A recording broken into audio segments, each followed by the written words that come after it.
Right here, right now. You're watching the Valley's fastest growing newscast. This is KMIR 6 Today at 6.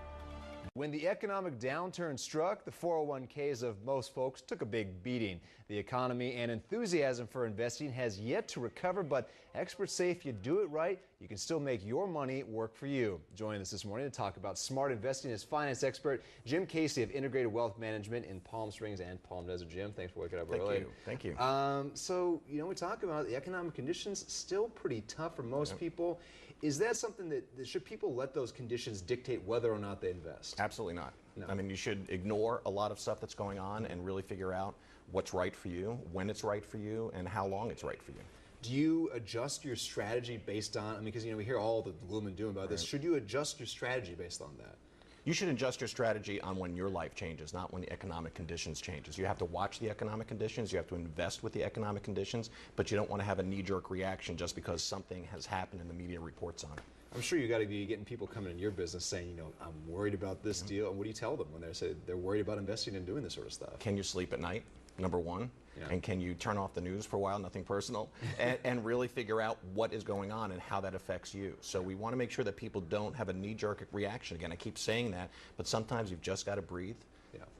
Take hold of why you're doing this. Yeah. And you got some tips for us. The first one, you say you should ask yourself, why do I invest? Why do you invest? Tell us ask that question. There's a lot, I've called it the BlackBerry effect. Yeah. And BlackBerries didn't exist. And for those of us who were investing back in 1987, with the last big crash, you didn't have BlackBerries, you didn't have cell phones, you didn't have the internet. People got to turn off the information that was flowing at them. We can't do that today, and that's not going to go away. So people have to stop, absorb, and go, why am I investing? And there's some statistics say that 52% of us alive today are going to see the age of 100. Yeah. So for those in the 20s and 30s and 40s, that's a long road to invest in. So figure out what's going on today. Why are you investing? Second tip you got up there is never feel pressured to invest in something that you don't understand. Exactly. I'm sure that's especially a lot of folks that are not really in tune with it. Right. That's a concern, the big concern they have. How do you kind of address that? Well, the old saying, real estate is location, location, location. Yeah. I've always said investing is education, education, education. And your financial advisor is supposed to educate you, not intimidate you.